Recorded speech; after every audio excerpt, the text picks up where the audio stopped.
Hello students, मैं आपका physics गुरु निपेंद्र भटनागर अपने नेक्स्ट लेक्चर में आपके साथ हूं। आज हम एक और इम्पॉर्टेंट टॉपिक डिस्कस करने जा रहे हैं, श्रेणी अनुनादी परिपथ, सीरीज रेजोनेंस सर्किट। अभी तक हमने पढ़ा है LCR परिपथ और उसी की एक स्पेशल वैरायटी है श्रेणी अनुनादी परिपथ। तो आइए स्टूडेंट स्टार्ट करते हैं आज का अपना टॉपिक। डियर स्टूडेंट्स, अगर आपने मेरा चैनल सब्सक्राइब नहीं किया है तो उसको सब्सक्राइब करें, लाइक करें, शेयर करें, जिससे सारे वीडियोस आप तक पहुंचते रहें और ज़्यादा से ज़्यादा स्टूडेंट इसका लाभ ले पाएँ। आइए स्टूडेंट स्टार्ट करते हैं अपना टॉपिक, श्रेणी अनुनादी परिपथ, it means series resonance circuit.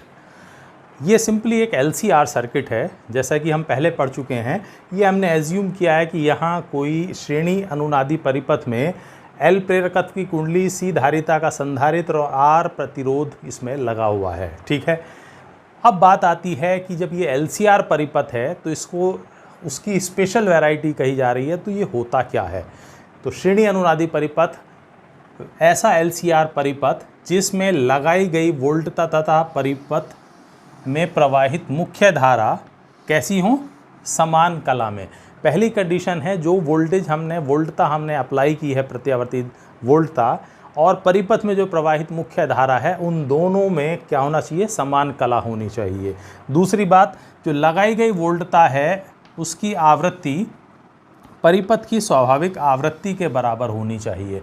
तो अगर ये दोनों कंडीशंस हैं तो ऐसा परिपथ कहलाता है श्रेणी अनुनादी परिपथ। तो ऐसा LCR परिपथ जिसमें लगाई गई वोल्टता तथा परिपथ में प्रवाहित मुख्य धारा समान कला में होती है और लगाई गई वोल्टता की आवृत्ति परिपथ की स्वाभाविक आवृत्ति के बराबर होती है, तो वो LCR परिपथ कहलाता है श्रेणी अनुनादी परिपथ। ठीक है, तो ये हमने अभी तक लिया है। तो माना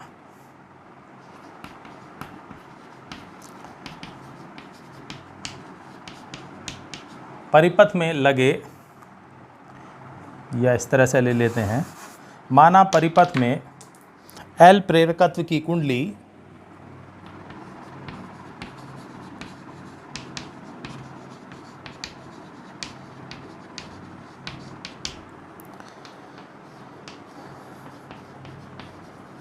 C धारिता का संधारित्र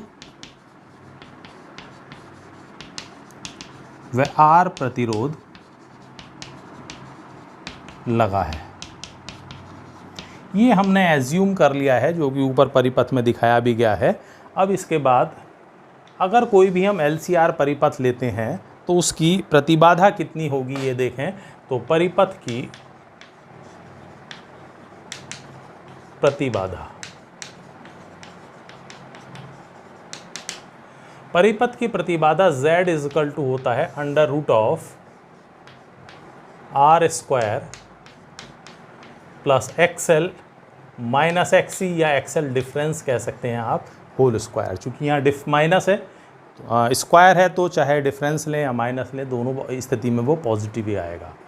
जहाँ XL बराबर होता है ω/L, और इसे कहते हैं हम परिपथ का प्रेरण प्रतिघात। ठीक है, और XC इजकल टू है 1/ωc, और इसे हम कहते हैं धारितीय प्रतिघात। ठीक है, ये वैल्यूज़ अगर हम यहाँ सब्स्टिट्यूट कर दें, Z इजकल टू है √R² plus XL minus XC का होल स्क्वायर। किसी भी परिपथ में जो श्रेणी अनुनादी परिपथ है, इसमें XL और XC क्या हो जाते हैं, आपस में बराबर होते हैं। XL XC बराबर होते ही आप देखेंगे ये वैल्यू क्या हो जाती है, 0, और Z इजकल टू आ जाता है R। यानी इस स्थिति में परिपथ की प्रतिबाधा क्या होती है, न्यूनतम, और धारा जब पर प्रतिबाधा न्यूनतम होगी तो धारा हो जाती है अधिकतम। तो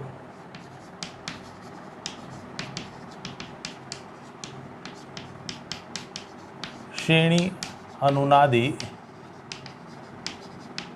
परिपथ में XL इजकल टू हो जाता है XC,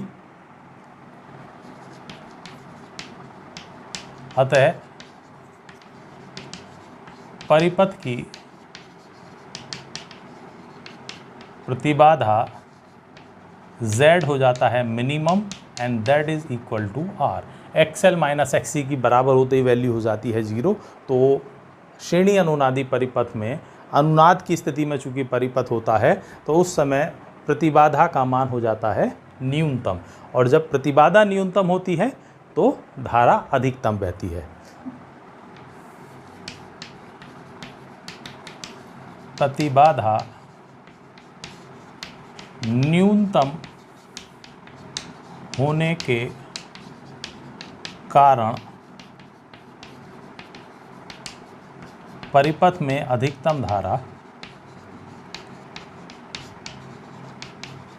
बहती है। यानी इस स्थिति में धारा हो जाएगी मैक्सिमम। अगर इसको हम समझाना चाहें ग्राफिकली तो अगर हम यहाँ I लें और इधर लें Z, तो इस तरह की स्थिति होगी जिस कंडीशन में धारा का मान मैक्सिमम है, दिस इज I मैक्सिमम। जब धारा का मान अधिकतम है तब Z कितना है, minimum, and that is equal to R। तो न्यूनतम जब हो जाता है प्रतिबाधा जो केवल प्रतिरोध के बराबर है, उस समय अधिकतम धारा बहती है। और इसी के साथ अगर इसको हम Z और दूसरा ग्राफ अगर हम लेना चाहें, एक में ले लें प्रतिबाधा और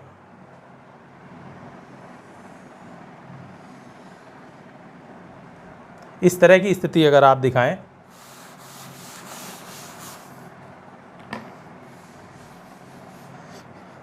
इसी ग्राफ से हम ले सकते हैं जब हमारी प्रतिबाधा न्यूनतम है उस समय धारा का मान क्या हो गया है, अधिकतम।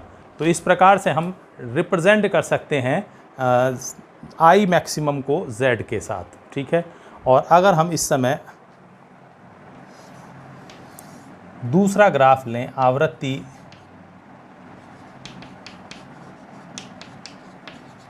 और यहाँ पर लें हम Z प्रतिबाधा,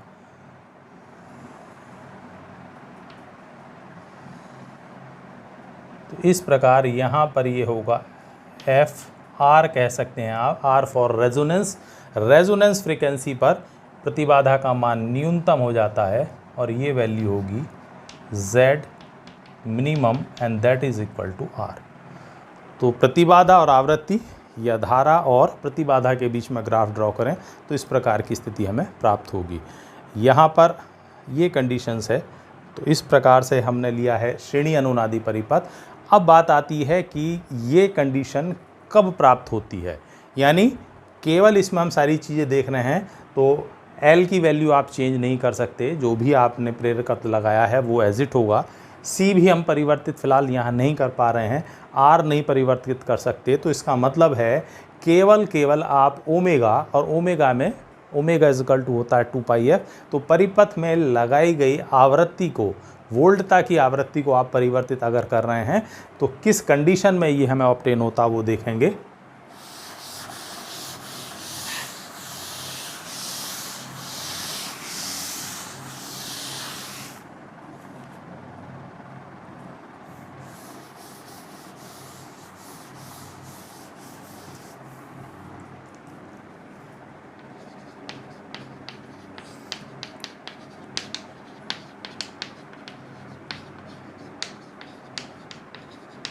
अगर अनुनाद की स्थिति देखें तो अभी हमने देखा अनुनाद यानी अधिकतम धारा XL इजकल टू उस स्थिति में होता है XC, XL इजकल टू है omega L and XC equal to होता है 1/ओमेगा C।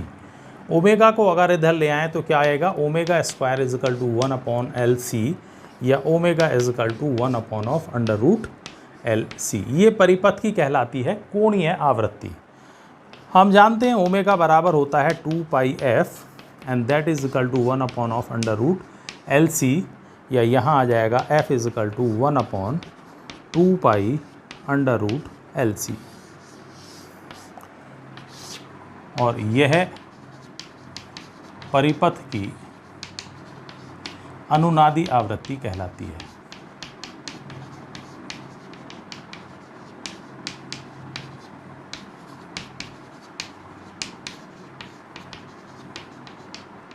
यह परिपथ की अनुनादी आवृत्ति कहलाती है, f इजिकल टू 1/2π√LC।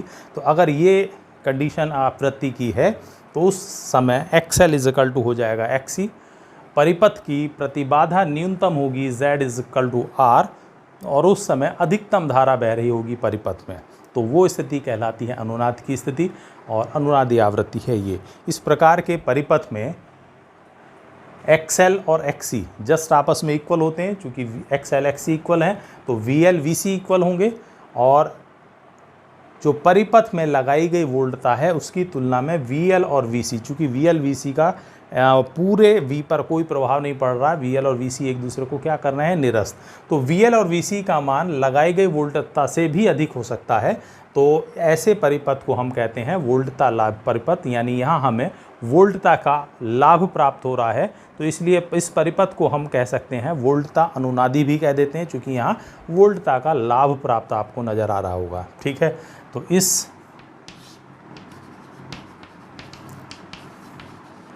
परिपथ में VL अथवा VC का मान, चूँकि ये दोनों आपस में बराबर होंगे और इनका मान लगाई गई वोल्टता से अधिक हो सकता है,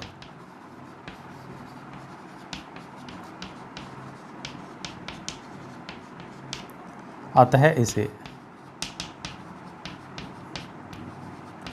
वोल्टता अनुनादी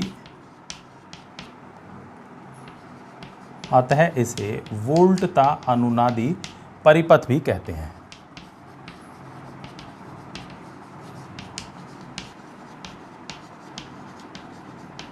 ठीक है, तो इस परिपथ को हम वोल्टता अनुनादी परिपथ भी कह देते हैं, और इसका उपयोग किया जाता है रेडियोग्राही के अंदर परिपथ में आवृत्ति को परिवर्तित करके ट्यूनिंग करने के लिए, साउंड के रिप्रोडक्शन में इसका इस्तेमाल किया जाता। एक्चुअली क्या होता है कि किसी भी रेडियो के ट्यूनिंग करने के लिए एक LC परिपथ इस्तेमाल किया जाता है, और L यानी इस प्रकार की एक कुंडली, और C, वहाँ पर C इस्तेमाल किया जाता है परिवर्ती संधारित्र। जैसे कि यहाँ हमने संधारित्र दिखाया है, वहाँ इसकी जगह हम लगाते हैं परिवर्ती संधारित्र। परिवर्ती संधारित्र में क्या, सामान्य रूप से हम जानते हैं कि संधारित्र में दो प्रकार की प्लेटें होती हैं, दोनों फिक्स रहती हैं, लेकिन परिवर्ती संधारित्र में एक प्लेटें फिक्स और दूसरी प्लेटें क्या होती हैं, मूवेबल, यानी उनको गति कराया जा सकता है, यानी उनको इस तरह से गतिशील किया जा सकता है। तो जब आप रेडियोग्राही में लगे हुए नॉब को रोटेट करते हैं तो एक्चुअली आप प्लेटों को मूव करा रहे हैं, जिसके आधार पर क्या हो रही है, संधारित्र की धारिता परिवर्तित हो रही है, और संधारित्र की धारिता परिवर्तन पर परिपथ के द्वारा यानी परिपथ की स्वाभाविक आवृत्ति परिवर्तित हो रही है। इस सूत्र के अनुसार हमारे परिपथ की आवृत्ति जिस भी रेडियो स्टेशन की आवृत्ति के बराबर हो जाती है, दोनों ध्वनियों के बीच में यानी दोनों के बीच में क्या होता है, रेडियो अनुनाद होता है, रेजोनेंस होता है, और वही स्टेशन की साउंड हमें सुनाई देने लगती है। जब आप नॉब को घुमा करके संधारित्र की धारिता परिवर्तित कर देते हैं, यानी आवृत्ति परिवर्तित हो जाती है, वो अब जिस स्टेशन की आवृत्ति के बराबर होगी उसके साथ अनुनाद उत्पन्न करेगी, अब वो स्टेशन की साउंड आपको सुनाई देने लगती है। तो इस परिपथ का इस्तेमाल किया जाता है रेडियोग्राही के अंदर उनको ट्यून करने के लिए, इट मीन्स उनको समस्वरित करने के लिए, किसी भी रेडियो स्टेशन की आवृत्ति के बराबर अपने रेडियो सेट की आवृत्ति करने के लिए। ठीक है स्टूडेंट्स, तो ये भी एक इम्पॉर्टेंट टॉपिक था, श्रेणी अनुनादी परिपथ, इसको आप तैयार करिएगा। अक्सर इस फार्मूले के ऊपर F इज़िकल टू 1/2π√LC और XL इज़िकल टू XC इसके ऊपर based numerical board point of view से भी पूछा जाता है, और कंपटीशंस में भी इससे डिस्कस किया जाता है, इसके ऊपर क्वेश्चंस पूछे जाते हैं। तो तैयार करिए, कोई भी प्रॉब्लम होती कमेंट सेक्शन में शेयर करिए, उसको सोल्व करेंगे हम प्रॉब्लम को। नेक्स्ट टॉपिक में, नेक्स्ट वीडियो में, नेक्स्ट लेक्चर में अगला टॉपिक लेकर के चलेंगे। तब तक सेफ रहिए, सुरक्षित रहिए, जल्दी मिलते हैं नेक्स्ट लेक्चर के साथ। थैंक्स।